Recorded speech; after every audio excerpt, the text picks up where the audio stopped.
What's going on, everybody? Professor Zeus here. First and foremost, I hope everybody's staying warm. It's extremely cold over here in Maryland, and it's not easy at all.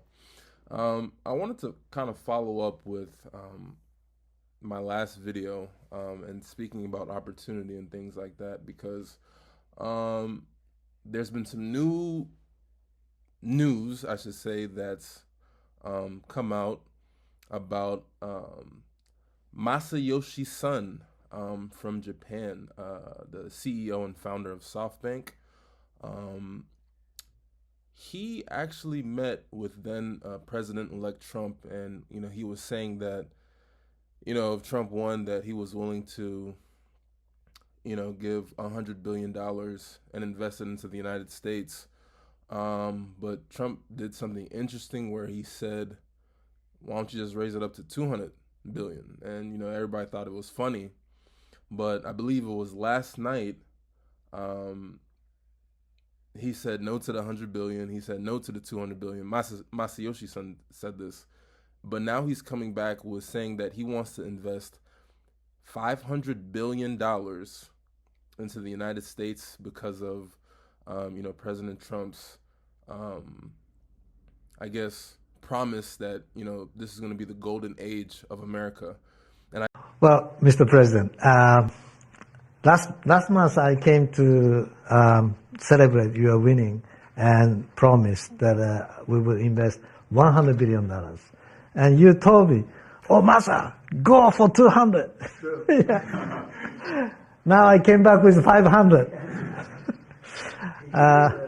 Because this is the, as you said yesterday, this is the beginning of golden age of America. This is one great example, I think, right?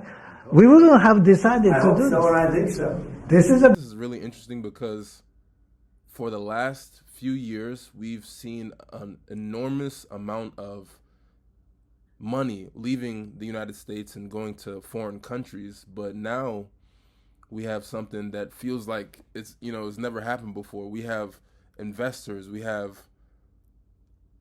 an investment bank, SoftBank, investing $500 billion into us.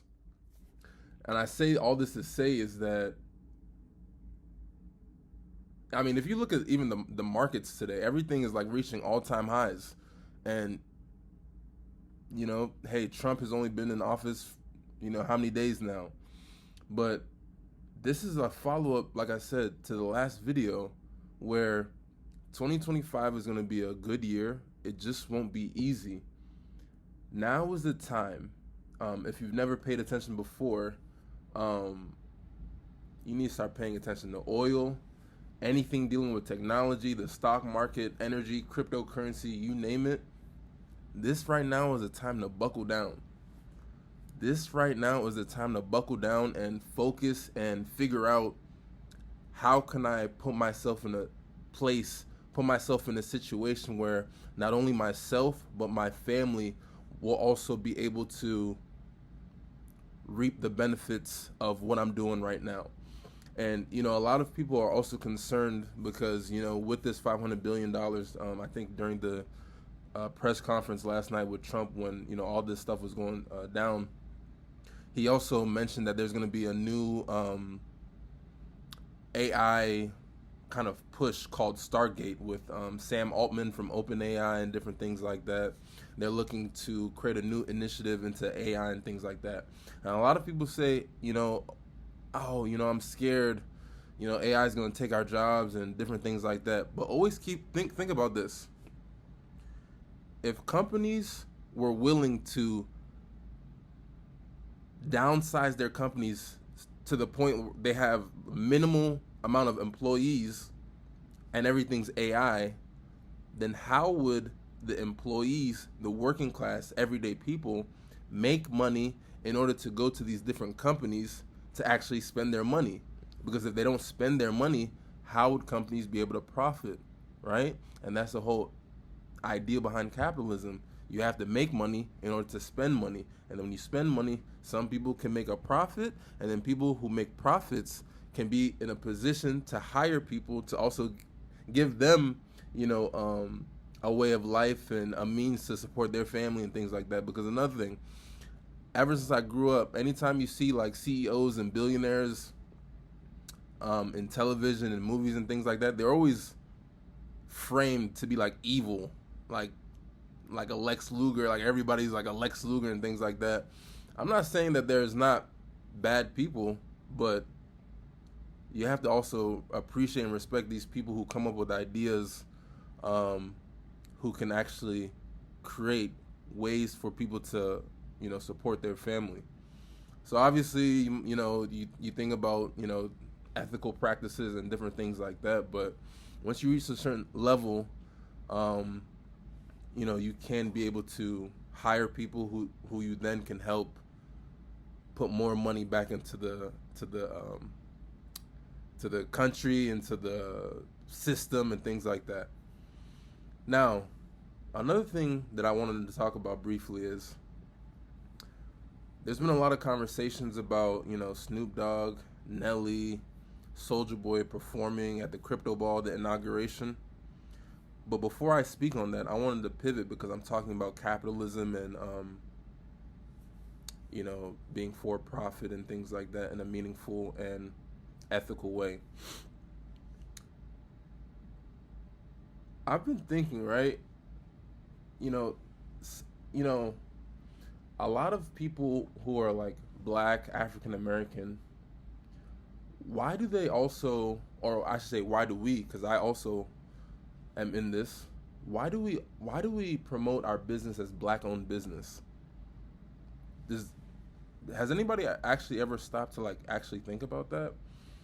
Because when you do that, in a way, you kind of also alienate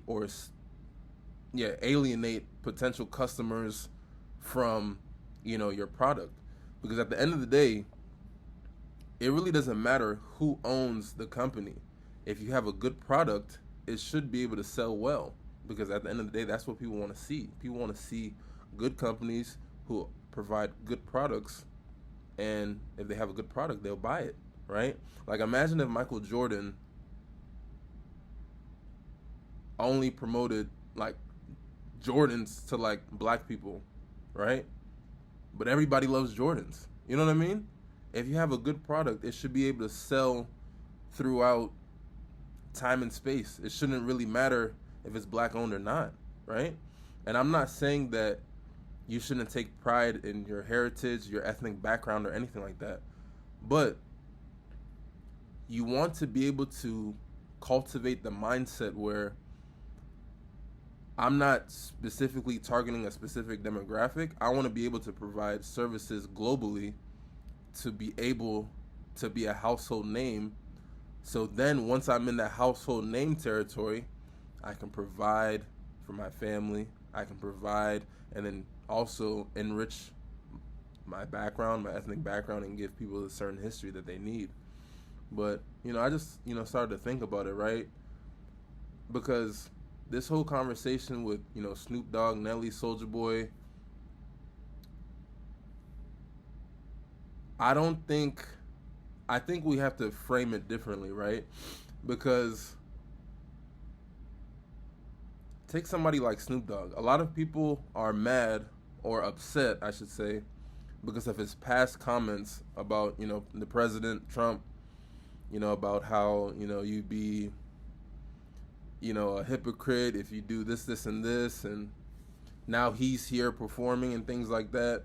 And now a lot of Black people, a lot of African American people are, trying to cancel him and, I guess stop him from making money and things like that. But Snoop Dogg is like a global icon. Think about the type of people who buy Snoop Dogg's music, who go to his concerts. Like, he is able to tour internationally, and it's not a specific group of people who's just doing that. It's literally everyone. So even like Nelly, right? I'm pretty sure right now that it's probably more white people than Black people who listen to Nelly and like try to put on for him and things like that.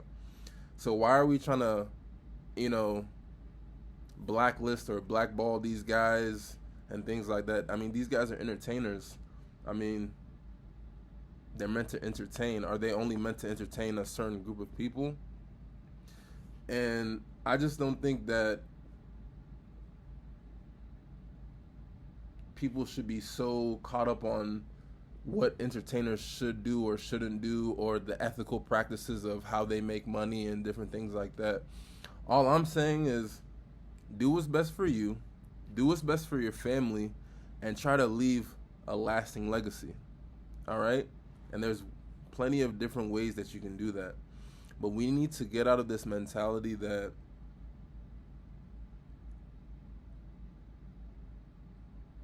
things aren't as cookie cutter, things aren't as easy, things aren't as possible. Anything is possible if you put your mind to it. And that's the whole ethos of you and I verse. I teach you, you teach me. We both take what we taught each other and apply it to what's going on. Right? It's not just one specific people. It's not one way of thinking type of people. It's all people coming together, banding together, learning from each other, teaching each other. Because only then, when I teach you something and you teach me something, we both can take those things that we learned and taught each other and apply it to life. And that's the only way society is going to keep going. So just think about that. Again, 2025 is going to be a good year. It just won't be easy.